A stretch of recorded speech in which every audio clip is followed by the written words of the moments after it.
Do one Facebook Live. Here we are. Our Christian Minson here, coming to you from sunny, sort of sunny Southern California today, Encinitas, California to be exact. Representing Rythmia Life Advancement Center, though. Going live here. Let's see.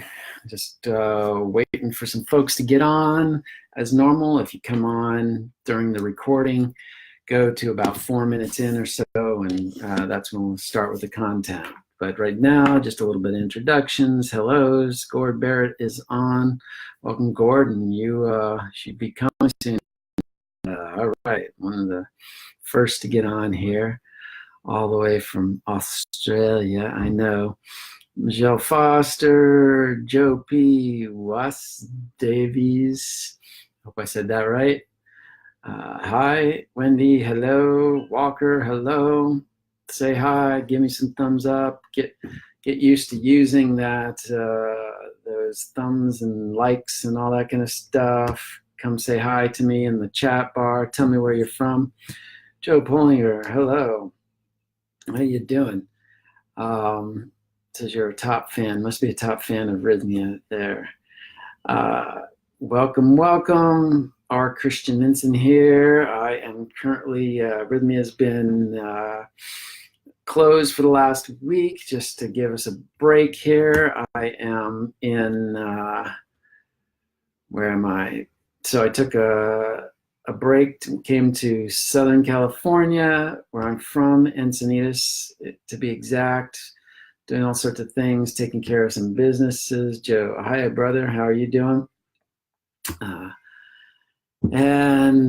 So I'm here, been having a good time, relaxing a little bit, back in my old abode where I used to be before I went to Rythmia. Now a year and a half. Can you believe it? It seems like time really flies when you're saving souls, so to speak. And so I just visited my Toastmasters group this morning. If you haven't, don't know what Toastmasters is, a public speaking group, lots of fun.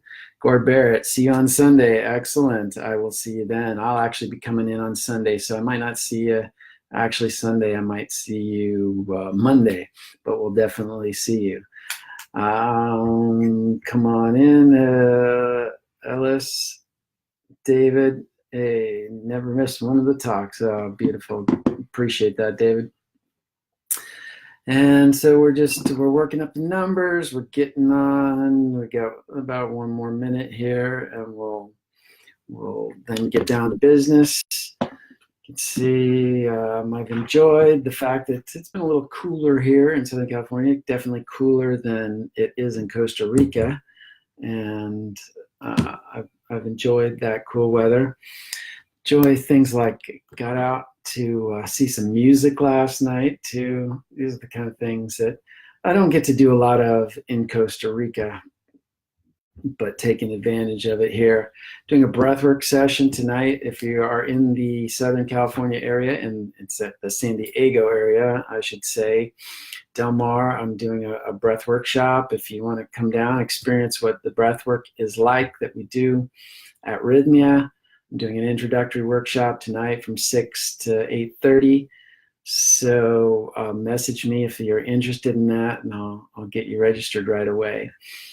If you're in some other part of the country or world, sorry about that. We'll have to just chat together as we are doing now.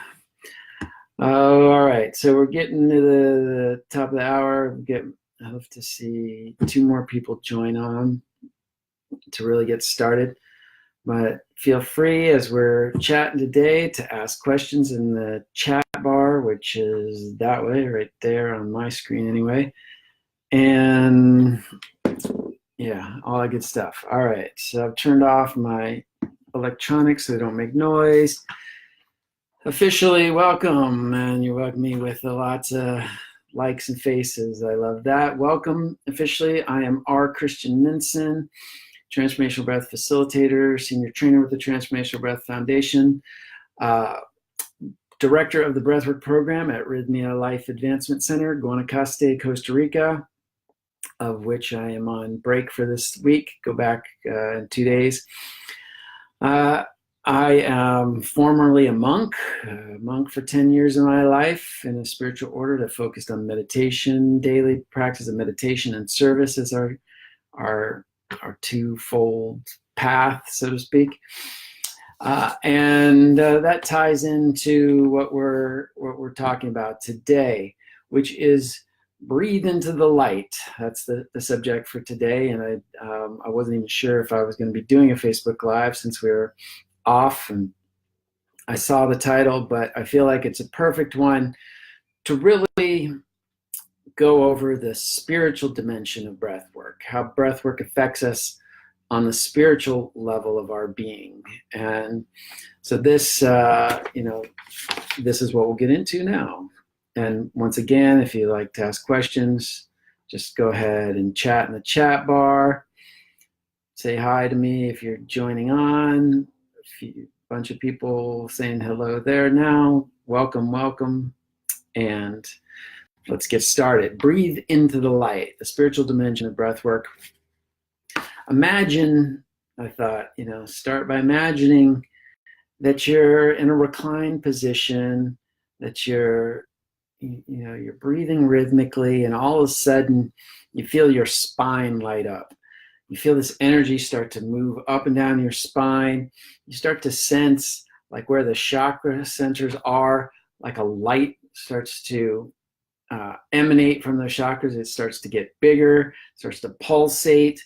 As you continue to breathe, you just feel like this energetic circuit start to happen. It blows right out the top of your head. You actually feel the next chakras 8, 9, and 10 above your head. You can actually visualize the light in those chakras. All of a sudden, in those chakras, the lights turn into spiritual figures. So you got Christ dancing in one of your chakras. You've got Krishna dancing in one of your chakras. You've got Buddha dancing in one of your chakras. And you are just connected, feeling all that. And so why do I bring this up? Because this is exactly one of the experiences I had doing breath work early on in my practice. It really enlightened me or opened my eyes to the whole spiritual dimension of breath work, that it could really get us in touch with a deeper aspect of who you are. Now, why is this important? If you've been with me even just a few sessions, you probably heard me say that we are spiritual beings having a physical experience, not the other way around. We're not physical beings who have an occasional spiritual opening, but we are primarily spirit. We are spirit beings, and we're having this temporary physical experience. And so it is this framework from which all of what I teach and what I express comes from. And this really comes from my 10 years as a monk, my 20 plus years of meditation, 12 years of doing breath work and going deep into helping people, 1.5 years at Rythmia, intensively helping people get through that program and find their miracles and breakthroughs. And, in the whole spiritual realm, then, evolution is the name of the game. Evolution of consciousness. We're attempting to bring ourselves back into alignment with who we truly are, our spirit self, our that spiritual nature, our higher self. And everything we do is designed to help us awaken, and everything we experience. And that's why a lot of times when people go through trying, kind of tough and maybe even dark experience here at Rythmia, but at the end of the week, they're glowing and ecstatic and say they do it all over again. It's because we begin to realize that every experience that we have in life is propelling us forward. It's propelling us to deeper and deeper levels of realization so that we can evolve back into the higher self, the consciousness of our higher self.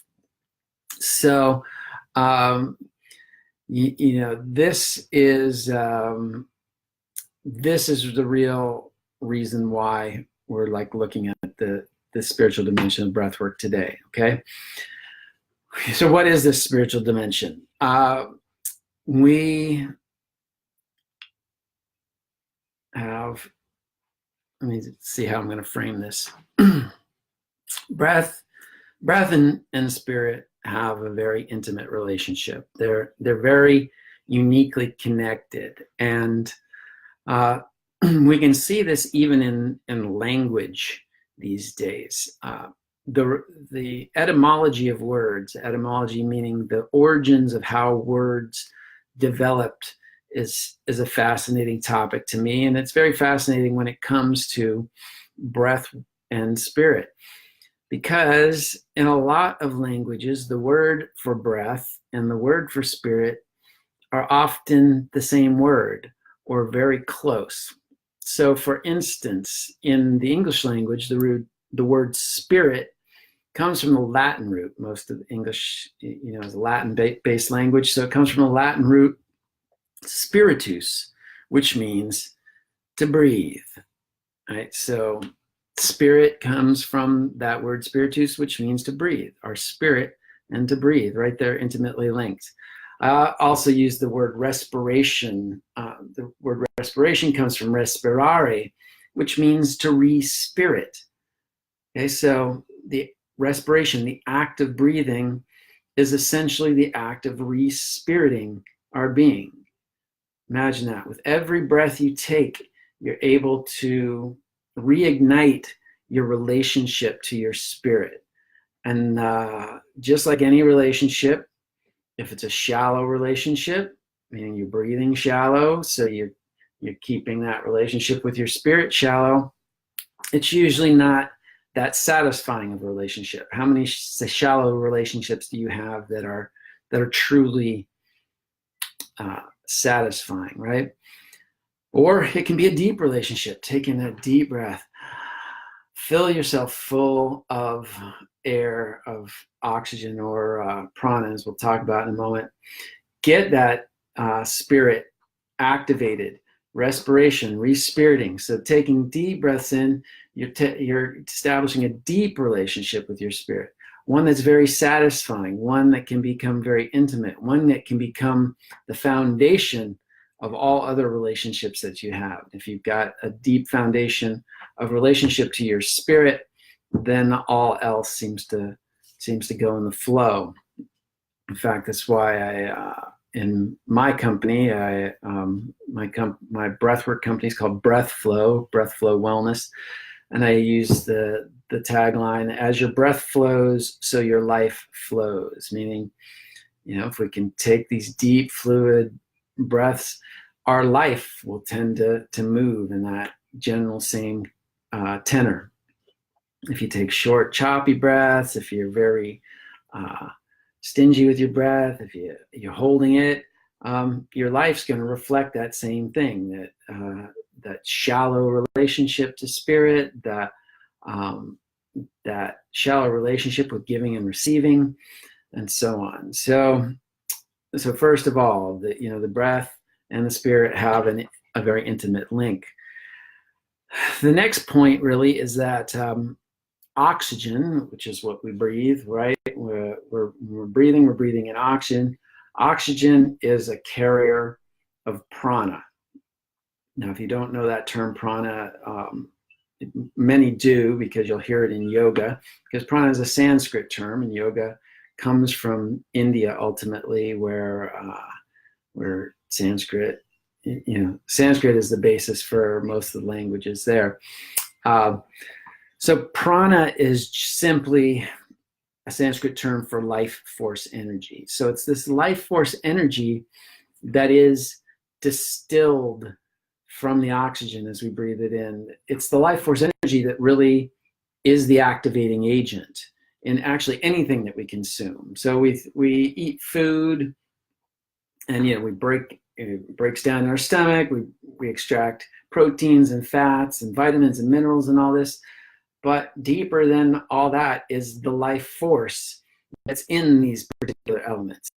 maybe there's not so much life force in something that just passes right on through us, but the parts that we extract because ultimately they carry life force. So it's this life force energy, this fundamental unit of intelligent, active, creative energy, which has built our being first in energetic form or astral form, and then condenses down into physical form. So oxygen carries this life force, and we're extracting it. It just so happens of all the things we eat, all the things we drink, all the air we breathe, that it's oxygen that has the most life force in it, and it's the easiest to distill, meaning once it gets in our body, it's easiest for us to extract. And this, we find clues for this because look at the general trend of how long we can go without consuming different things. Food, we can go up to 40 days without eating food. And there's references to that 40 days in the Bible everywhere and in various places. Up to 40 days without eating before we might suffer adverse effects. We can go up to 5 days, generally speaking, without drinking. So if we don't have water, we can get by for up to 5 days. However, when it comes to air or oxygen, how long can you last before you need to take another breath? At max, I say about 5 minutes. 5 minutes compared with 5 days or 40 days. So it's just to show the oxygen, being our number one energy source, oxygen and the prana that we derive from that oxygen, we need in abundance. We need it all the time, and we need it frequently. We need it frequently, and we need it consistently. Right. So, so it's this life force that we're distilling, and we determine then that food, water, and oxygen or air, that the air is the easiest place for us to get and distill this life force energy. Another point I'd like to bring up is that I mentioned funk in the beginning of this broadcast, this Facebook Live, and I mention that usually in the context of these Facebook Lives or when I'm talking about breathwork, because the meditation techniques that we practiced, and we practice them on average about 4.5 hours each day, these techniques that we practiced really were focused on the breath ultimately. Now, it's funny that even while I was a monk, I didn't quite get it, because we focused on the life force energy. So it was always about moving life force energy up and down the spine. But when I really stopped to think about it and said, okay, so what is the vehicle of this life force energy? How do we move this life force energy? How do we transport it? And it was through particular techniques of breath manipulation. So the highest techniques of Kriya Yoga, which is what I, the meditation techniques that are in the path that I follow, the highest techniques were basically techniques of manipulating the breath to draw energy up the spine and draw it back down the spine. But it all, where the rubber meets the road, or where the spirit meets physicality, was in the breath. So once again, more breath, more support for how breath and spirit are working together. He says, hi, Kirk. Says Prana, hi, Kirk. George Bell, hi from Ontario. Michelle Dixon's on. Julia Daniels. Jason Korthauer, hey there from Denver, or from Colorado for sure. No, good to see you guys all on. All right. And then, the final point that I'll make here in why this is, or, what we're really doing. In Rythmia, if you've been to Rythmia, you know that we're really churning out light workers and light warriors.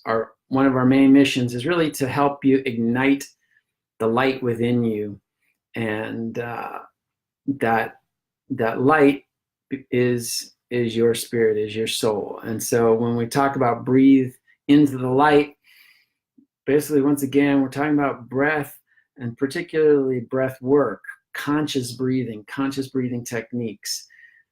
And we'll break that down. Techniques that are conscious, meaning you're aware. Whereas, the interesting thing about breath, you can breathe and not be aware of it, and it still goes on. But so we have to be conscious. Breathing, obviously, we're talking about the breath. Techniques, specific forms of breathing, specific ways to inhale, specific ways to exhale in order to bring about specific results. And those results we're talking about today are largely the spiritual results. So in terms of the Rythmia program, helping you come into greater effulgence of your light being, getting in touch with who you are as a light worker and light warrior, breathing and breath work are foundational to making that happen. Right? So what are some of the results that can happen as a practice if you do these breath works? Well, this is where things get juicy. I think one of the as we breathe, again, we're developing a deeper relationship to spirit. So it is, I've used this analogy before that like our body is like a corporation, and Citizens United in the United States has determined that corporations can be people. So I've determined that people can be corporations. I only say this in a sense of an analogy. So you're a corporation. The corporation has a CEO. It typically has a manager or many managers. So the CEO is your soul. The manager is your ego. And when you're not breathing well, when you're not in touch with yourself, it's like the soul checks out, the CEO goes on sabbatical, and the manager, the ego, tries to get in the driver's seat in the CEO's office and tries to run the show. So if things are going wrong in your life, it's likely that your ego is running the show because your soul is checked out. And that's one of the things we do at Rythmia. We talk about re-merging you back with your soul. Merge me back with my soul, meaning at some point in your life, you split from your soul, usually very early on, age 1 to 7. And now the whole game of life is really to come back to re-merging with that soul, or bringing the CEO back. And then, so the CEO can run the show and put the manager back in the manager position, the ego. So, we still need an ego. It still needs to manage things, but let it be a manager. Don't let your ego try to be the CEO. So I bring all this up because when the soul is back, and once again, the soul comes back by working conscious breathing techniques, getting you into deeper connection with your spirit and soul being synonymous in my vernacular here, that you start to operate from the wisdom of that spirit, from the wisdom of that soul, from the intelligence there. And that intelligence largely presents itself intuitively, meaning we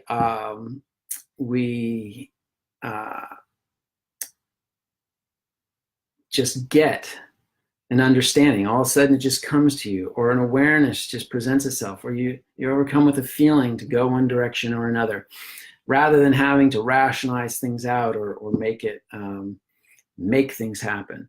Just looking at comments. Andrew says, heard you on Luke's Story podcast. Hey, Andrew, if you got that, would you send me a link to that? Because I'd love to get it and then share it with others too.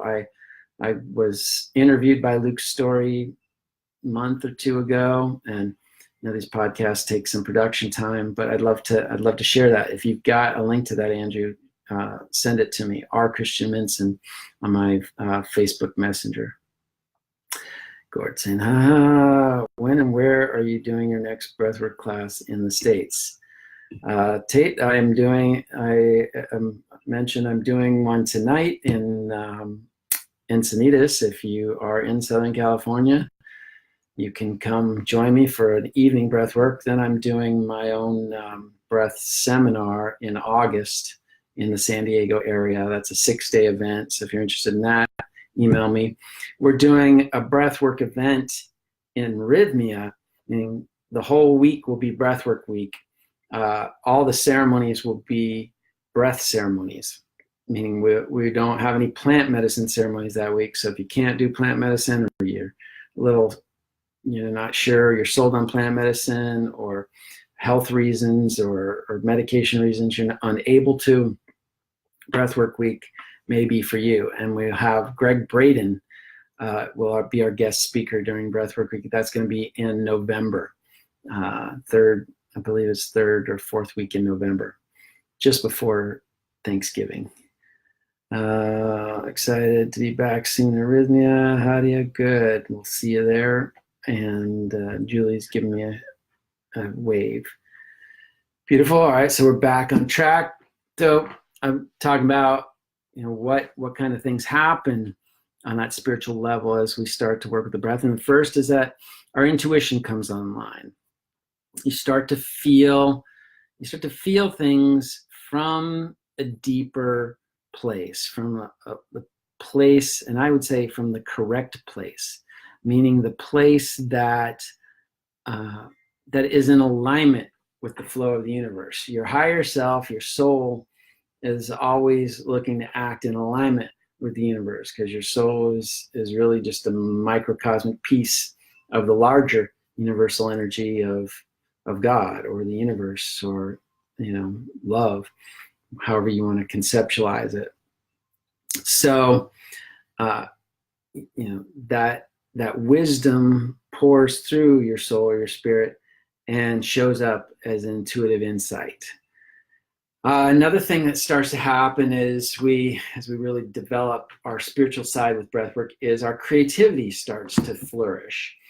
So if you're an artist or musician or a writer, or even just a businessman who is always seeking creative solutions, creative solutions in the home, whatever, creativity starts to manifest in a deeper way, because if you think about it, once again, we're bringing in this life force energy. This is essentially particles of creation itself, the creative energy, the energy which has brought into manifestation all of creation. Now we're bringing that energy in abundance into us. So it's activating your own microcosmic intelligence system to act more creatively. So we can tend to show up more creatively. So your creativity may be stimulated, and you'll feel a new song come on, or a new book you want to write, or whatever it is, just a new solution to a problem that you may have been struggling with.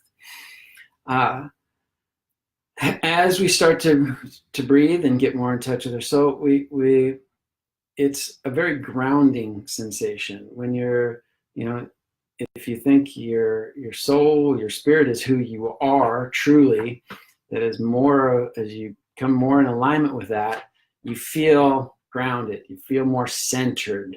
Let's say you're connected with your true core, and from there, lots of other feelings start to emerge, like a sense of purpose. When you're centered and grounded, it's a lot easier to sense your purpose for being here. And ultimately that purpose is happiness. Happiness derived from your own evolutionary growth, as we talked about in the beginning. The real trick is to find out what brings true happiness versus what promises happiness, and may bring it temporarily, but ultimately then leaves you feeling high and dry. So purpose, belonging, perhaps one of the best experiences is just a sense of blissful presence, right? I mean, isn't this what life, we're saying happiness is a goal of life. There's a difference between material happiness or temporary happiness, and then this happiness, which is this this deep inner core feeling of just blissful presence. You are present to what is, whatever it is, whether it's a mundane task, whether it's a very exciting thing going on, whether you're in a calm place, whether you're in an active place, but you are present to it and blissfully aware, meaning there's a happiness, there's a feelings of well-being that are derived from the process of going through this breath work. So let's see. Shival, I would love to hear more of this. I took ayahuasca last night and told me just this. I saw the Asian man as 5. That's beautiful. I'm interested in your August workshop in San Diego. Excellent. Julie, then you and anybody who is, you can message me later on, what do you call it? Facebook, right? Facebook Messenger. R. Christian Minson is my name. Message me there, and I'll follow up with you about that. All right, so blissful presence, and I'd say ultimately, one of the, besides that bliss, is a deep sense of connection. So as you start to breathe, you bring your soul in, you connect back to yourself, your true self. So as I mentioned, you're grounded, you're centered. It's a sense of connection, but that connection expands, and you start to feel connected with other beings, because you start to see other beings are just reflections of you. They're the same life force energy manifested in another microcosmic body that's representative of the larger macrocosmic body of the universe. So we're all walking around as little holograms, essentially, of the greater universe. And so you start feeling connected to each other, because you really recognize that you are part and parcel of the same energetic composition. Then you start feeling connected to Source itself. Once again, because we're just microcosmic versions of the highest intelligence and energy, we are essentially that intelligence and energy. You can call it God, you can call it the universe, you can call it the divine love principle, whatever you want to call it, you are it, basically. And it becomes much more apparent as you work with this breath process. Again, why is that? Because we're bringing in oxygen, we're distilling the prana or life force. That prana or life force is the fundamental unit of intelligent spirit. We bring more and more of that in. It's almost that we can quantify our relationship to spirit. The more of this life force that we can draw in through the abundance of oxygen that we draw in, the more we fill our field with this life force, and it helps us to entrain our consciousness, meaning helps us raise our consciousness to the higher vibrational frequency of that energy, rather than keeping our consciousness at this lower egoistic level. And so I'm hoping that is making some sense to you. Tim Tinga joined. Adriana says, thank you. Dana Baca, hey there, joining on. Welcome. So that really gives us a sense of some of the value, the results that can happen as you practice this process. So that brings us to how do we do this? And of course, the best way to learn how is to come to Rythmia. Come to Rythmia and go through the program, because we've got 3 days of breath ceremonies. So you're going to get at least 2 of those, depending on how your travel schedule goes, where you're going to get to breathe and understand what I'm saying experientially. Or you can come to one of my breath workshops or seminars. There's other ways you can give you tapes and CDs, kind of, or MP3s online. But the idea is very simple. You want to inundate yourself with oxygen. So this means that we have to breathe more than you normally breathe. Because let's face it, so we all breathe, right? I don't know anybody out there who's not breathing, even though you may be holding your breath a lot. We're still breathing. The problem is that you do hold your breath, or that we breathe very shallow, so that we're breathing 10%, 20% of our capacity maximum for a lot of people. And this gives very average results. It's enough oxygen to survive. Basically, we survive the day. We walk around like almost zombies. We're still alive, but basically in that zombie state because we basically got very little oxygen going to the brain, going to the body to really invigorate you. So the idea is that whatever we do, we want to bring more than normal in. If we can get more oxygen in, that's more prana that's present. More prana stimulates us to start thinking, feeling, and acting in alignment with our higher self rather than that lower egoistic self. So we're doing that, and as Robert Lindbergh says, shift happens. Yes, in fact, I don't have my book right close by here, but got a book where I wrote a chapter called exactly that, Shift Happens. And that's it. A shift begins to happen, a shift in your consciousness that you start to align yourself with who you truly are, your deeper, higher self. And all of these benefits manifest as a result. So it requires deeper breathing. This basically, probably the number one element to this deeper breath work is a connected breath that we breathe in and out, without pausing. It is the connected rhythm that starts to calm your systems, your heart rate calms, your mind calms down, your sympathetic nervous system starts to relax. You kick in your parasympathetic system. All of these are just physiological things, but as we connect, we actually start this rhythmic pulse that lulls you into deeper trance-like states as well. You can then train yourself to a frequency, the pulse, the frequency of your breath can harmonize beneficial frequencies that are in alignment with your heart or your brain.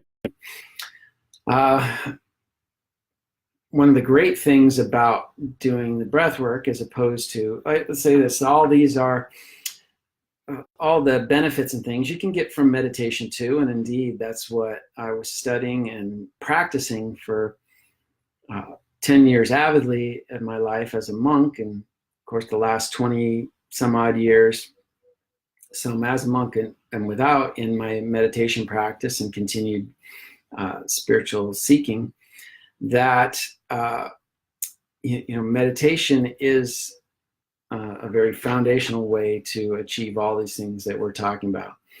But one of the nice advantages to breathwork is you don't have to worry about your position so much. You don't have to be concerned about what's going on in your mind.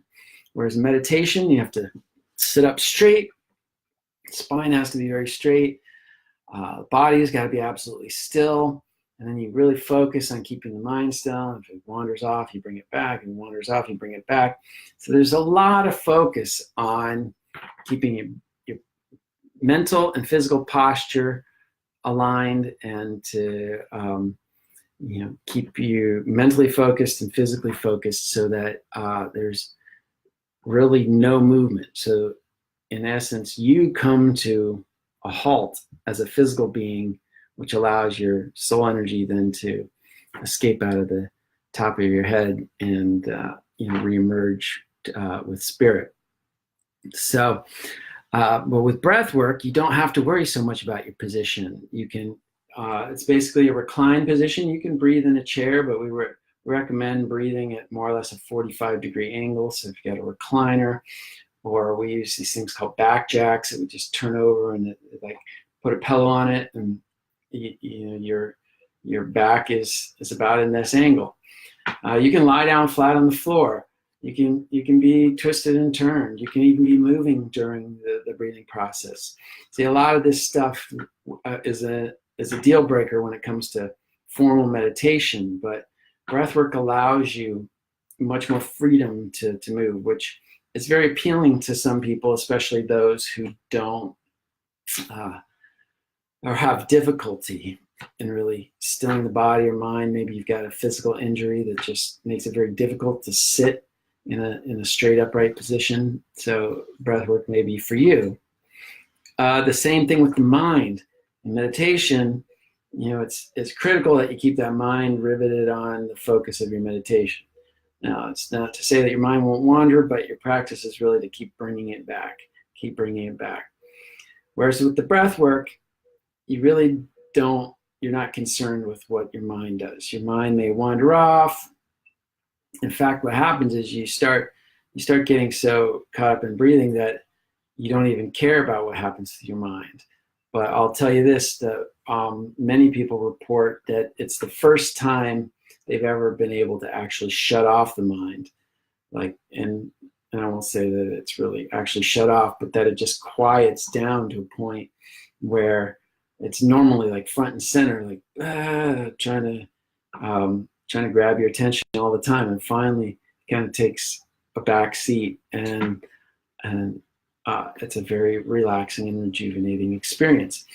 So again, breath work you don't have to worry about your position of your body, and you don't have to worry about what's going on in your mind.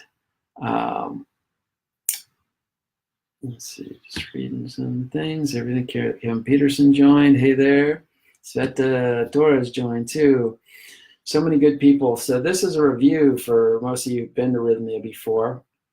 And basically just reminding you of how important it is to do your breath work, because it continues to evolve the spiritual dimension of your being. It's helping you become who you truly are anyway, which is a spirit being having a physical experience, not a physical being having a spiritual experience. So another critical factor when you're doing the breath work is to allow what comes up to be present. I don't know how, this is really the catch-22 of the whole process, because stuff comes up. As you start breathing, you release old repressed energy, old suppressed energy, old stuck trauma, things that you just tried to put in the back closet and forget about. This starts to come to the surface, and a lot of times, most of the time, it's not that pleasant as stuff. It's dark, it's ugly, it's full of negative emotion that you haven't wanted to feel, and it comes to the surface, and in that moment, we're caught in a decision that has to be made. Do we let it continue to come up and feel it, but actually engage it, or do we stuff it back down like we have traditionally for often 30, 40, 50 years before we decided we want to do something with it? But if you stuff it back down, you're basically left in the same situation that you started with. So really the whole how to do breathwork is, as this energy bubbles to the surface, that we let it bubble to the surface, that we let it hang out on the surface. If you notice how a bubble comes up to the water, it's going to come to the surface, but once it finally does come to the surface, what happens? Basically pops and releases whatever was inside that bubble. So this is exactly what's happening with the breath work. As we dredge up all those old stagnant energies, now there's like little bubbles that are starting to bubble up, and those bubbles can be a little agitating while they're bubbling up. But if you let them go, instead of trying to swat them back down or put them back in the jar or whatever, let them bubble to the surface, because when they hit the surface, pop, pop, pop, they pop, and the energy is released. So it's vital in this breath work to allow whatever rises to be present. Gail can't wait to go. Gord can't believe he's going to be there on Sunday. Well, do you have any videos, books on breathwork in Brazil? Yes. Again, if you want books or CDs or other things, message me, R. Christian Minson, and we'll carry on that conversation. Doris, can't wait to experience it. Ryan, hi, new here. Good, Ryan. Well, I'm just going to say, if you're new, keep watching these every week. There's a whole archive of Facebook Lives with yours truly, with Jerry, our CEO, with Dr. Jeff, our Chief Medical Officer, Candice, Meg, our cook, or our chef. All sorts of great information that's going to get you comfortable with the people and the program at Rythmia, and at the very least gives you a lot of good, just useful information for life. So that's all to say, Ryan. Keep tuning in and find the archives. Randy, is the ultimate goal of all of this inner peace, is that the end game? I'd say the end game is ultimately our evolution back into God consciousness, back into our highest self, back into realizing that we are one with all the universe. That is typically accompanied by inner peace. That's typically accompanied by a sense of bliss, a sense of groundedness, a sense of purpose. It's accompanied by all those feelings of well-being, joy. As we mentioned, peace. So it is the end game, but maybe the end game's even bigger than that, Randy. So hopefully that helps you. Cheval is saying thank you. Perfect. So continuing on how to do this breath work. So we want to keep that connected breath, and you don't have to worry about your position so much. Just get into some kind of reclined position. Breathe with your mouth open. This is going to help you get more oxygen flowing quicker. Allow what comes up to come up. And the final point here is really, do it. Commit yourself to doing it for at least 5 minutes a day. 5 to 15 minutes is all you really need to really start to generate movement of energy to create through emotional, spiritual experience. And I don't think today I'll get into the technique itself. I've gotten enough Facebook Lives there that I'm going to go ahead and make you search it. If you've been to Rythmia, you remember me saying full, free, flow, and hopefully that will nice full breath, free, nice and relaxed, flow, connected and fluid, without pausing. If you remember those, you can get yourself back in the breathing technique with minimal explanation again. Joe's saying thanks. Randy saying thanks. Araceli, your breathwork classes are the best. Thanks, Araceli. I think so too. So I think today we're getting it's a few minutes before the hour, coming to the end of what I have. If you've got any questions, you're welcome to ask them in the chat bar. Also, we've been mentioning throughout this cast that if you want to get in touch with me, you can always friend me on Facebook. My profile is under R. Christian Minson, the letter R, Christian Minson. And if you do friend me, always send a message. Write a message to me in Messenger, just saying, hey, I saw you on Facebook Live, I want to friend you. Or if you got a specific thing, I want to know more about this or that. Let me know who you are and how we got connected, so that it's easier for me to friend you and put you in a context. All right. But so as I wait a few moments to see if there's any other questions or anything anybody wants to ask, I'll just say that what if you practiced this every day? What if you took what I said to heart? You believe that you're ultimately a spirit being, you're having a physical experience, but your real nature is spirit, and so you want to get back to that true nature, and you practice this meditation slash breath work.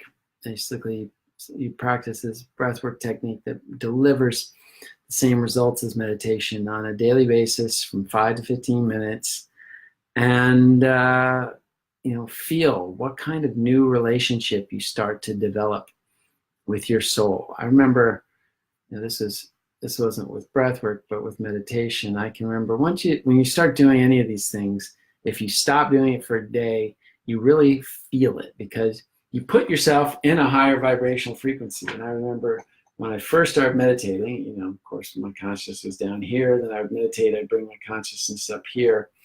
If I missed a day, just a day of meditation, my life would go so haywire, and it was so obvious that I needed to get in and keep the meditation. Just to, after a while, you do your meditation. Maybe even it will happen in breath work where you don't feel like much happens, and you're like, why am I even doing this? But as soon as you stop it, you see why you're doing it, because everything happens. Everything that you don't want to have happen happens, bombards you from every which direction. So that reminds you, all right, I got to stay with this. I got to keep going with my meditations, or in this case, my breath work.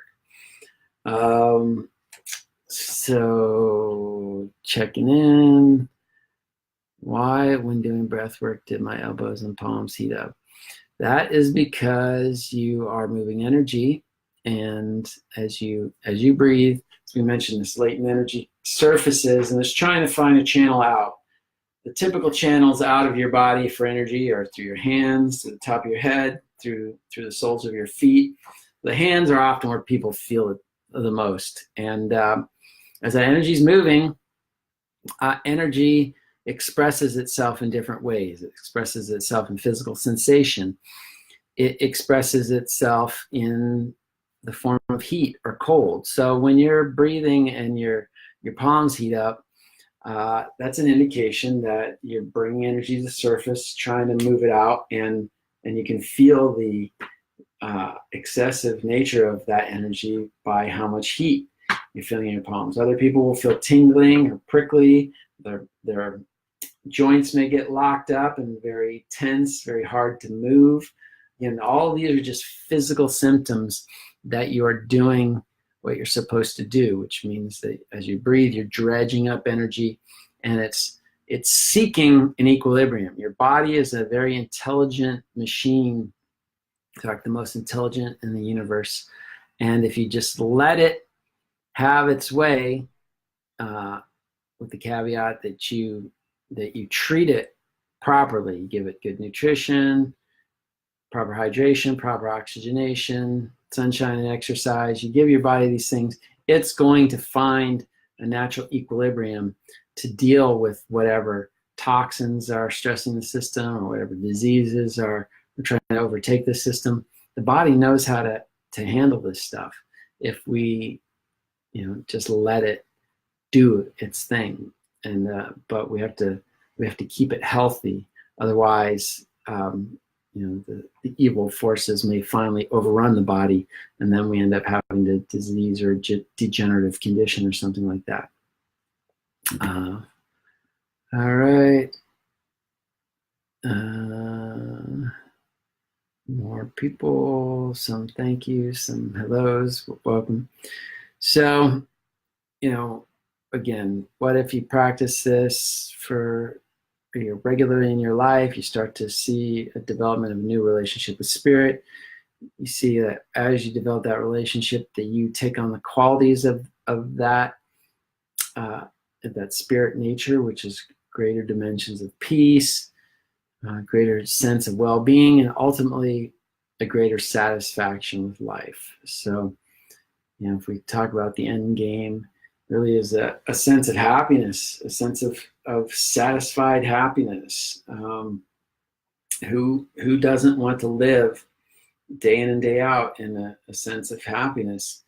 And the whole trick then is really to find out what truly brings happiness and what promises happiness, but in the end leaves you feeling empty or sad or tired or whatever.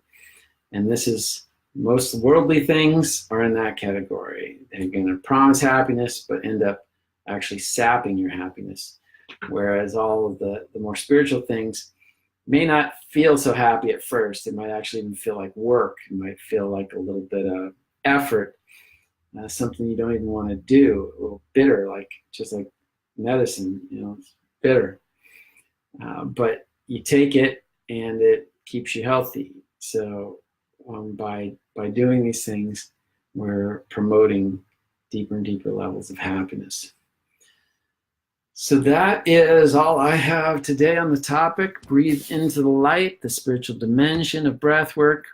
We've covered why it's so important, evolution being the name of the game, spiritual evolution, and breath gets us in touch with that spirit. So as we breathe more, we're developing a deeper relationship with spirit. Oxygen carrying the prana, the life force, we distill it, we start to consume it, resulting in intuition, creativity, purpose, belonging, and blissful presence, a sense of connectedness. And we do this by keeping the breath connected, keeping it full, deep, fluid, and connected breath. We don't worry about our position so much. We don't worry about what's going on in our mind. We allow what comes up to be present, and you do this for at least 5 to 15 minutes each day. And if you do that, I guarantee you that things are going to change in your life. You might not feel it right in the moment of the breath session, but just be watching your life as you commit to this on a daily basis. Watch how your life shifts and changes. And I dare say it's going to shift and change in ways that are going to make you very happy and are ways that are generally very unexpected. So with that, Randy Nichols, God bless you, Christian. Thank you. Namaste. Love your talks. Thanks, Randy. All right. Well, that's it for me then this week. Our Christian Minson signing off from. See you next week in Rythmia, back in your life. And for those of you arriving, like Gord, I'll see you tomorrow or the next day, or rather Sunday or the day after that. All right. Namaste. Until then. Hold on. Let's see. A few more. All right. Just some thank yous. Namaste until then.